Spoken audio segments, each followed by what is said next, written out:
Good morning, everybody. This is another edition of the Fastball Show, brought to you by JohnPLA.com, by Two Ways, One Passion Food Truck, located in Scranton, Pennsylvania. Also, by St. Aloysius Church and School in Jackson, New Jersey. Glad to be with you. It's been over a week since we last did a show, and I spoke at the time. I said that the timing of it seemed like it was solid to take about a week or so off, which I did after doing 4 shows in 7 days. And man, I mean, if you think of what has transpired since then, I think the timing of it, you could make a case that the timing was wrong, but you could also make a case that the timing was right. Obviously, anybody will be remiss to not speak about the untimely, tragic, just awful situation involving the helicopter crash and Kobe Bryant and his 13-year-old daughter Gianna and the 7 others that were on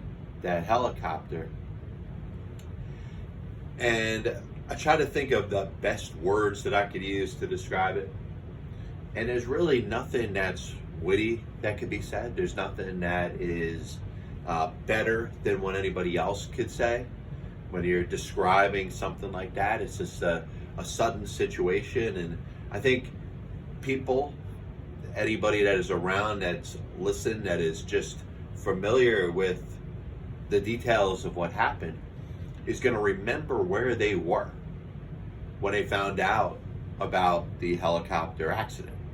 And I will forever, for whatever reason, going to remember watching the beginning of the 2019-2020 Pro Bowl, which I never watched, which is odd.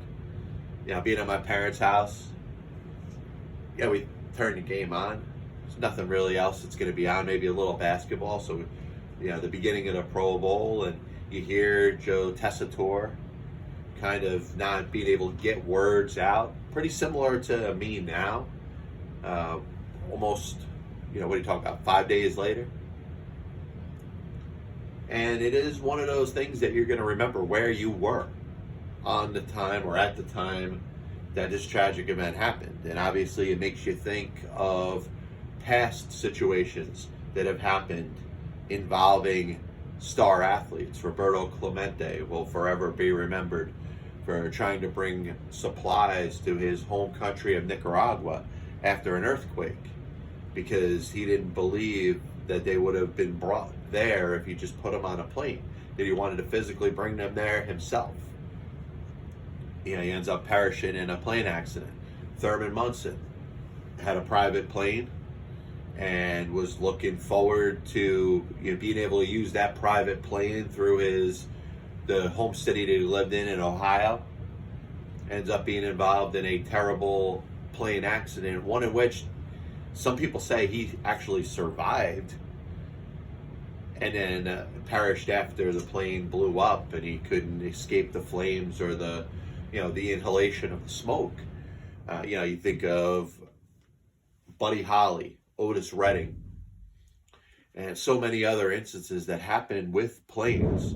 And I think the first thing you think about is, should there be any sort of fear of flying? And you have to understand that things like this will happen. Somebody has just as much of a chance of dying in a plane accident, whether it's a helicopter or an airplane, as they do driving an automobile. And sometimes it's not from the negligence of yourself. It could be the negligence of others. It could be just a unfortunate situation where a car could lose control, just like a helicopter could lose control or a plane could lose control. But in all seriousness, that's not really what I wanted to get into today. You know, you think of anybody that has so much of their life left to live, and you think of Kobe as a good ambassador to the NBA, as a good, a great player to keep referring to and represent the NBA. And you can make a case, and obviously this is all debatable, that Kobe was the best player of his generation. And you could think of Michael Jordan passing the torch to Kobe, who passed the torch to LeBron, all similar type of players. Of course, Shaq dominated during that time. Tim Duncan dominated during that time. And there were obviously other really good players. But you talk about the focal point, the representative of the greatness of the NBA. And it's very hard to see that Kobe Bryant's no longer with us. And, I watched his 81-point game that was on the NBA Network. And if you haven't seen it, it's not your example of what you think when you think of 81 points being scored by one player.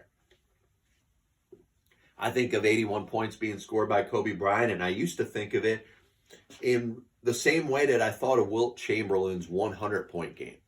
And for those that don't know, obviously Wilt, who scored that 100 points, basically stayed on the offensive side of the court the entire game.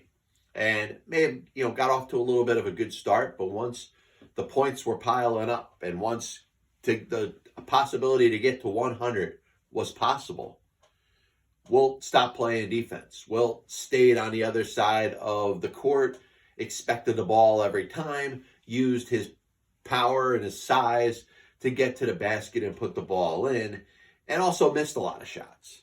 He took, 65 shots or something in that game? So you look at Kobe Bryant, who scores his 81 points, and in all honesty, it kind of comes out of nowhere. He had a good first half. First half that you'd say, hey, maybe he could finish with, 45 or 50. Even after the third quarter, you're like, hey, it'd be a nice 50-point game for him. And he breaks 50 early in the fourth quarter, and you're like, all right, maybe he could score 60. And he hits his shots. Every time he gets fouled, he hits his free throws. And he actually shot 60% from the field in a game that he scored 81 points. That, to me, is the epitome of a selfless 81-point game. And you don't think of big scorers scoring a lot of points and not demanding the ball all the time. And it's not that Kobe was never like that. He had his games where he took a lot of shots, but he took pride in his accuracy. He did, especially as his career went on, dished the ball out, was more of a leader on the court. And really, if you look at it, it is kind of a Jordan after Jordan. And I had the chance as a youngster to see Michael Jordan play. And, there was nothing that I could compare what I saw when Michael Jordan played. There were few players that could dominate a court at any time, let alone the way Michael Jordan dominated on the court every time he stepped foot there. Even some of his days with the Washington Bullets or the Washington Wizards, he had that ability to, once he had the ball, he could do anything. He could take the ball to the rim. He could hit a shot from anywhere that he wanted to. And, just imagine being an opponent of a player like that on the court. And Kobe was the same way. 5-time NBA champion. The best player of his generation. The best pure scorer of his generation. Averaged 35 points a game one year. So as we look now, and just so much irony in it. LeBron James just passed Kobe for, third place or fourth place on the all-time scoring list. Had a tribute out to him, says, Kobe is an inspiration to him. And a couple days later, Kobe dies. It's just still very hard to process. Hard to process for me, who's a nobody. Imagine how it is for those that knew him, those that spoke to him, those that were friends with him, those that are members of his family. And that's where I choose to stop this conversation. So it looks like, as we switch the topic to baseball, we're finally moving on from this Astros scandal thing. And you think of the Houston Astros and what they're going to be remembered for. The 2017 season is going to be tainted for many different reasons. Certainly because of the results of the scandal that was involved with the trash can banging and quote unquote cheating. And what do I always say? People take the wrong message out of this, but I don't care because this is how I really feel. Those that are so quick to throw the term cheating out there usually are the furthest from the cheating occurring. In other words, you're talking about John Q. Public, who suffered nothing because of the cheating. May say that they're a fan of another team, but they were not on the field. They were not impacted by any of that cheating. But those are the people that are the most up in arms. What I want to hear from other players on other teams and how that impacted them. The one thing that I know will never happen, and I would never expect it to happen, the Astros should not have to relinquish their World Series championship, because I don't care how much research you do, you're never going to figure out exactly how much the trash can banging helped that team. How many games were won because of the Astros stealing the signs of the catcher before the pitcher threw it. And here's the other thing. This is the part that really bothers me about this. And call me contrarian if you want. Call me ambivalent on the whole issue because I keep going back and forth. But why is it that a number one that's put down by a catcher has to be a fastball? Why does the number two have to be a curveball? Why does the wiggle have to be the changeup? In the history of baseball, can somebody make a number two be a fastball? Can somebody switch their signs up and not have them universal? You want to talk about signs being stolen? Why? Because you should have the right to signal from the catcher to the pitcher what pitch is coming? Stop making it so freaking obvious. Why does a number one have to be a fastball? Why does a number two have to be a curveball? Why does a wiggling of the fingers have to be an off-speed pitch? Would it be revolutionary?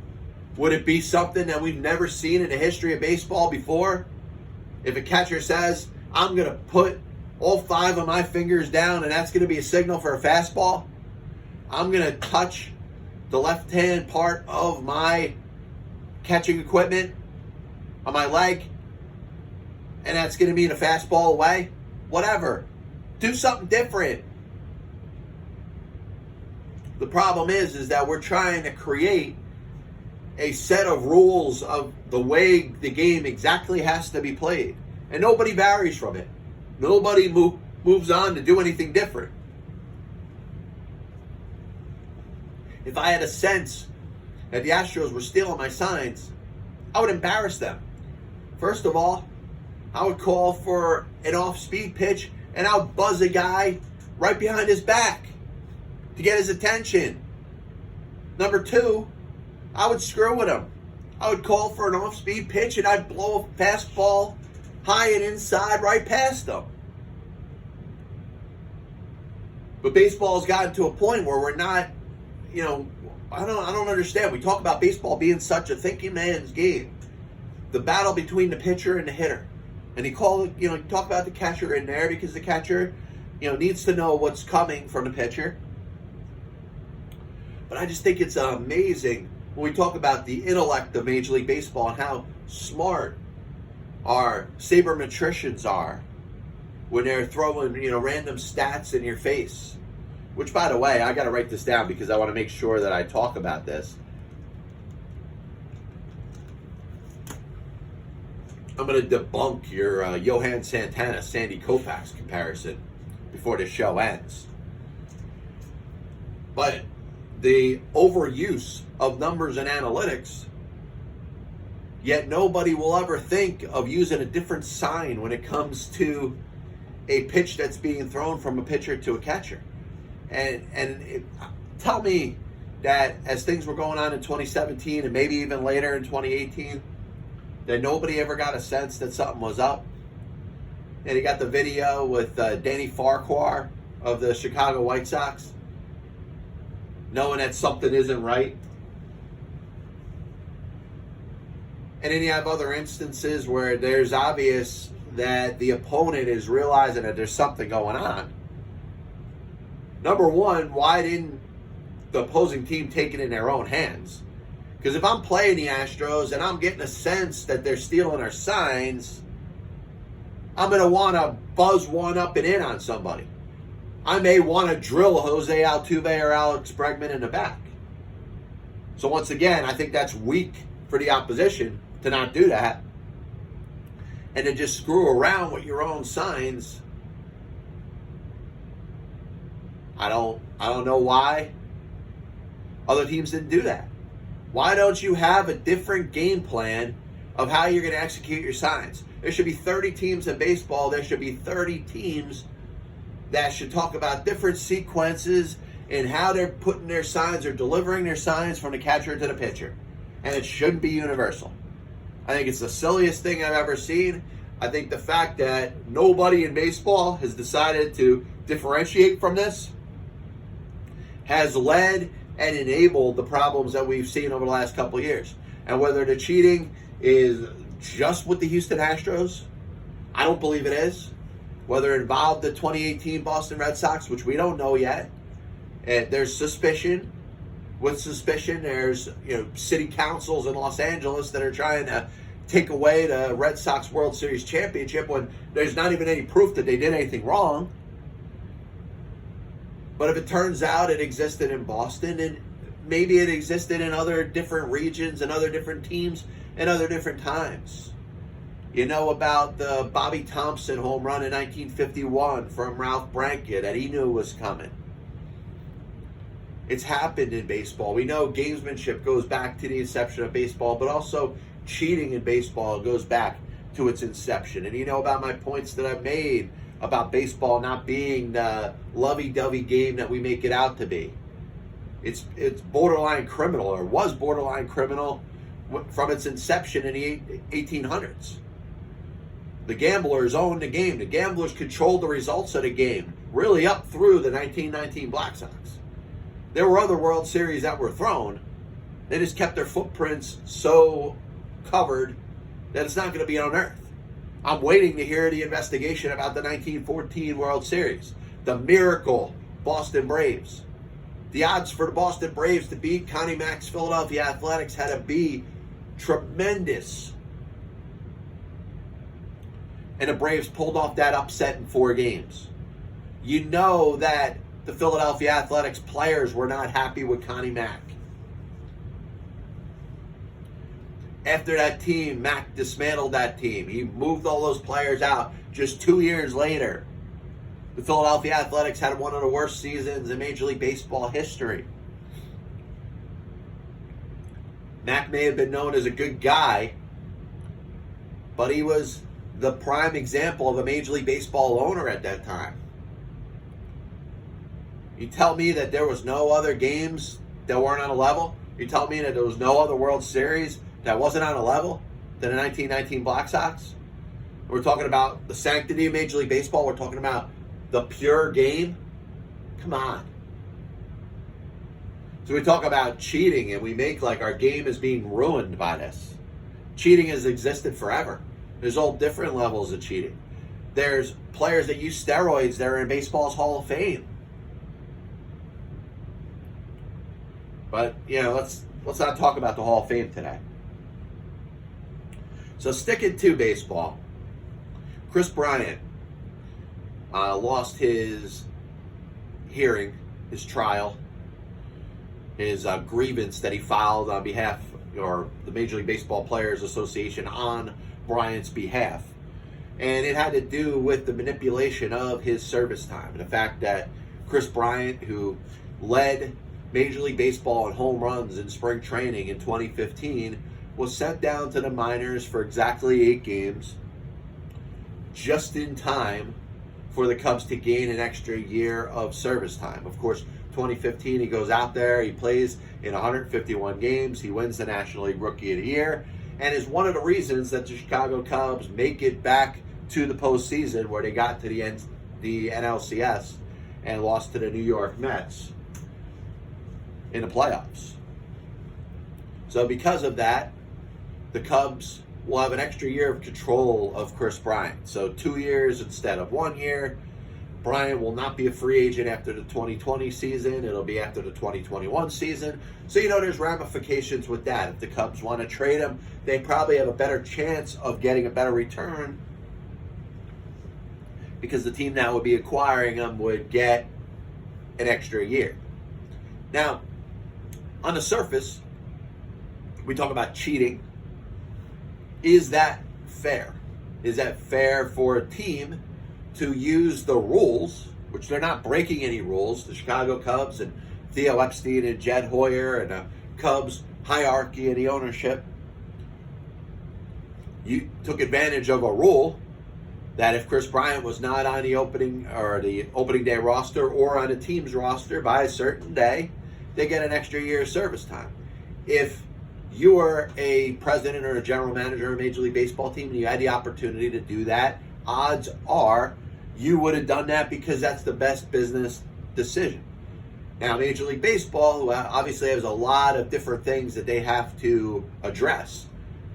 The thought that the commissioner wants to eliminate so many minor league baseball teams.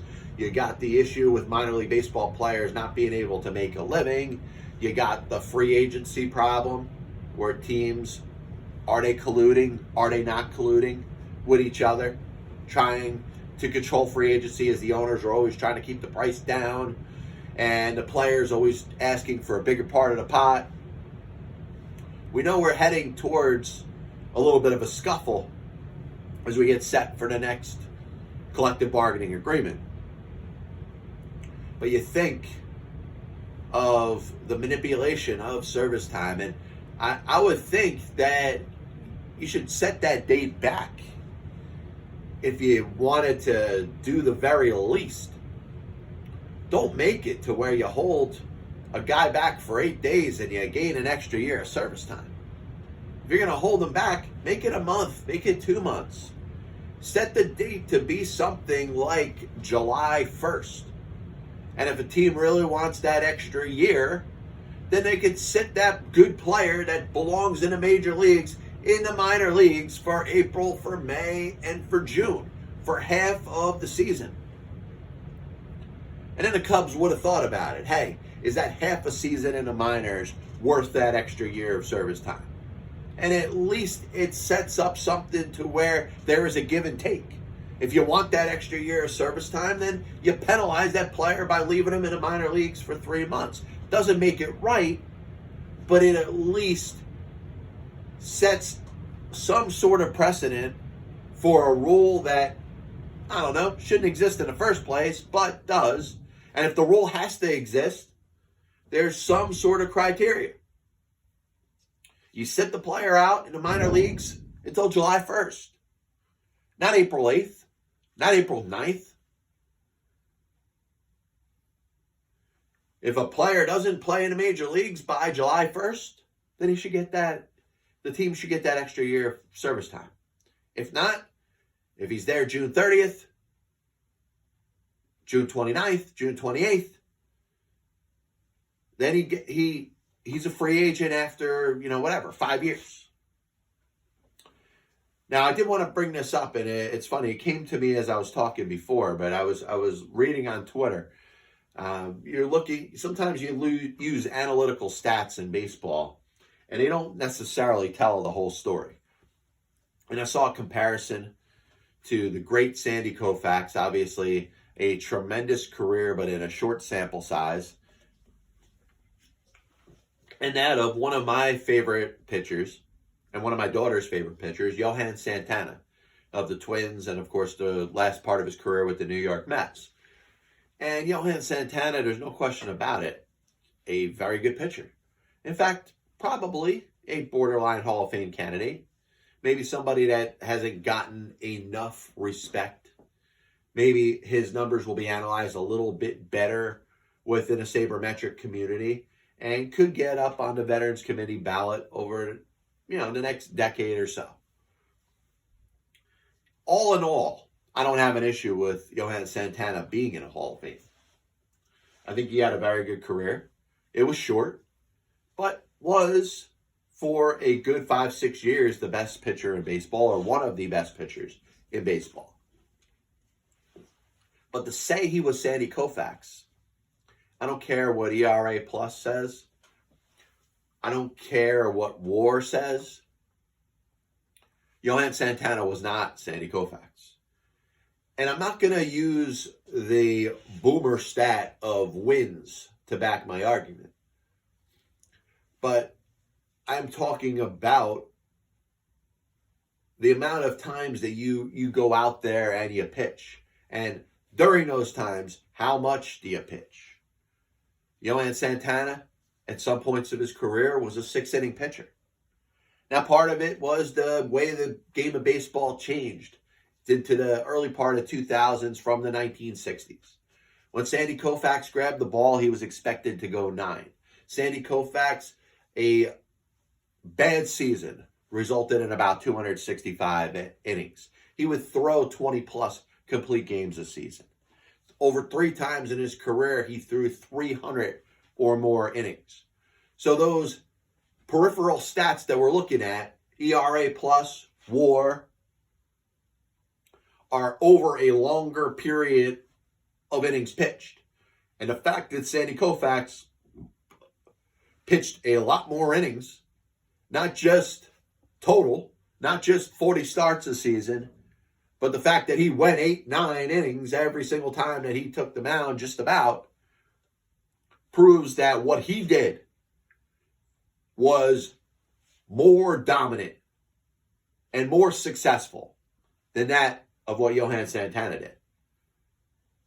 And usually I don't want to use a stat like innings pitched to back an argument. But what pitcher would you want? And I understand it's not Johan Santana's fault. It's a different game in 2006, 2004, 2002, as opposed to 1963, 1965, 1966. Do you want the pitcher that's pitching 6+, dominates, and hands the ball off to hopefully a good bullpen?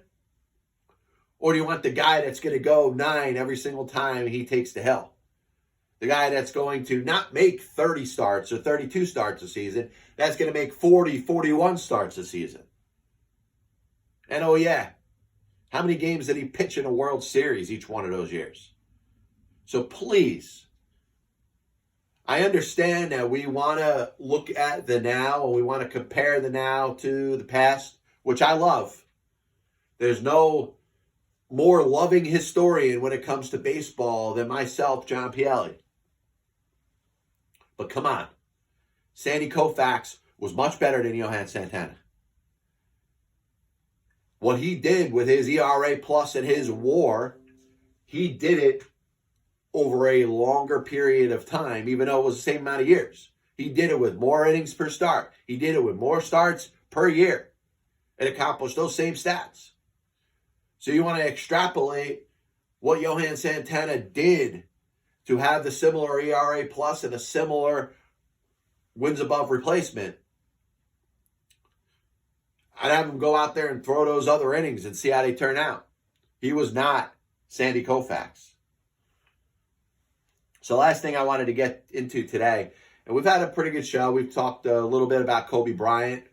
And as much as I could talk about Kobe Bryant, in all honesty, I know a lot of people have given their thoughts and opinions and expressed his impact on the game of basketball, but also on a lot of people's lives. You know, that typical father-daughter. You know, and the worst thing you could imagine is, to perish, but to perish with a daughter that is so young and has so much more to live for. And you think of the other 7 people that were on that helicopter. Just a terrible, terrible tragedy. You think of other ones that have happened in the history of sports. Roberto Clemente, Thurman Munson. You know, in the music world, Buddy Holly, Otis Redding. And honestly, I try to use history as a way to kind of keep my composure, keep myself together when you think about such an unexplainable tragedy.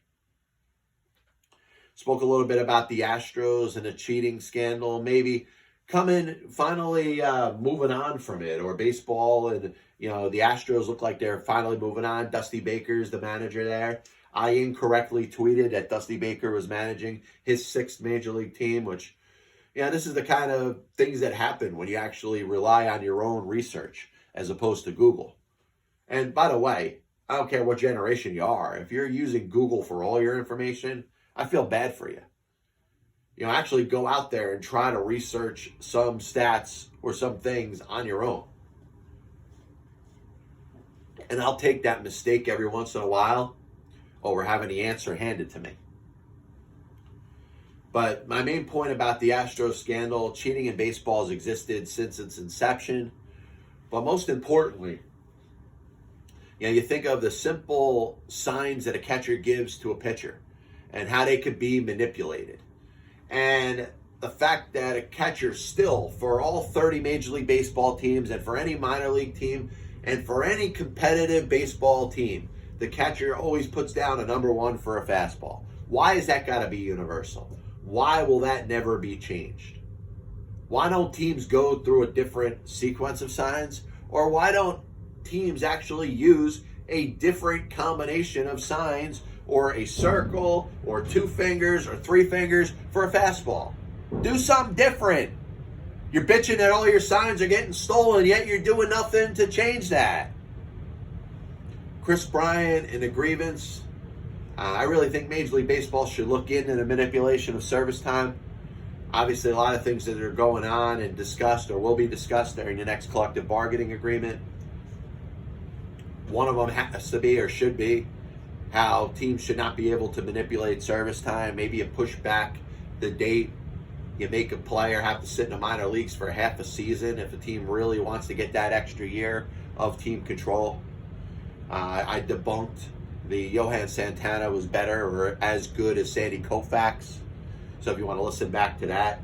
But the last point I wanted to talk about has to do with the NFL. And you hear about the Cleveland Browns who are moving on. General manager Ken Dorsey is out. Head coach Freddie Kitchens is out. They have a new coach in Kevin Stefanski. And they're looking for a new general manager. But there's obviously a little bit of a rift that's existing in that organization. And you can point to many different reasons why the Cleveland Browns have not been good for a while. But a point was interestingly brought up by former general manager and Pro Football Hall of Famer Ron Wolf, whose son Elliot was part of the Cleveland Browns front office. Now, you figure Ron would have an intimate understanding of what his son's role was in the organization. He may not have worked for the Browns, but I'm sure through word of mouth, probably got a good sense of what was going on there. And Ron Wolf kind of sounds like a boomer. He's trashing the analytics and basically saying this is the reason why the Browns were as bad as they were, that they're studying too much with analytics. And he brought up the point and said, hey, if a computer algorithm or a report gives you the wrong information and you use it, what do? You blame the computer.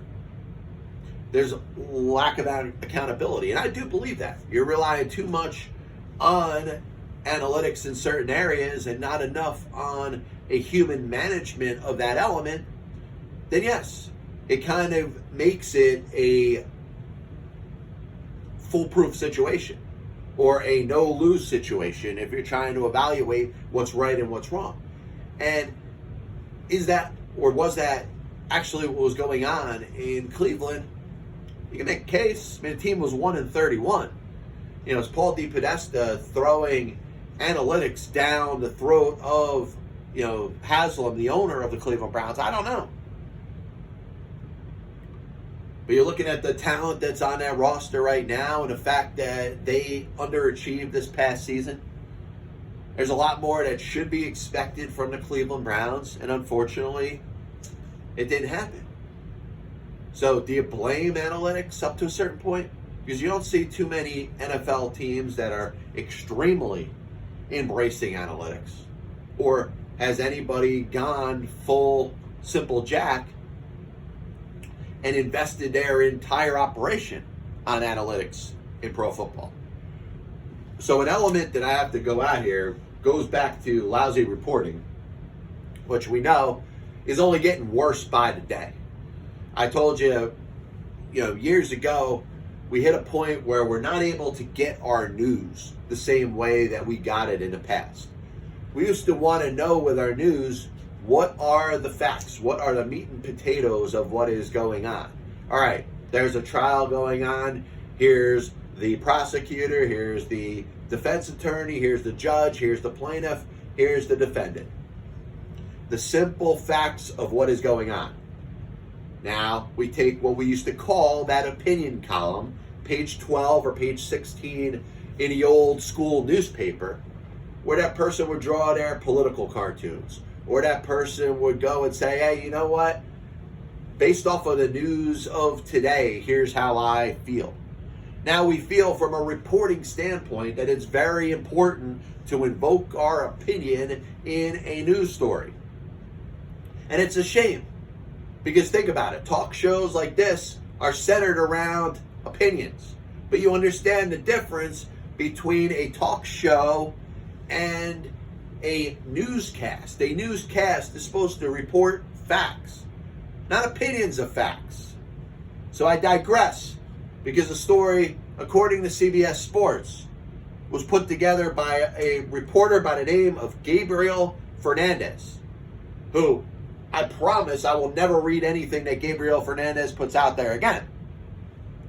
Gabriel Fernandez decides that he wants to take the okay boomer route. Obviously, this is a young kid. I hate to be stereotypical, but he comes off as a millennial. He comes off as a know-it-all. Just because he is younger, he is more wise, because he knows more about analytics and computers, that he could basically push off anybody that's older because he's superior. The guy's job was to write a story here. The guy's job was to quote Ron Wolf, the Pro Football Hall of Famer and general manager, by the way, and put the simple statements of what he said. And the fact that his son is no longer with the Cleveland Browns. You can talk about the tension that exists between the analytics and the old school. But nobody cares about your opinion, Gabriel.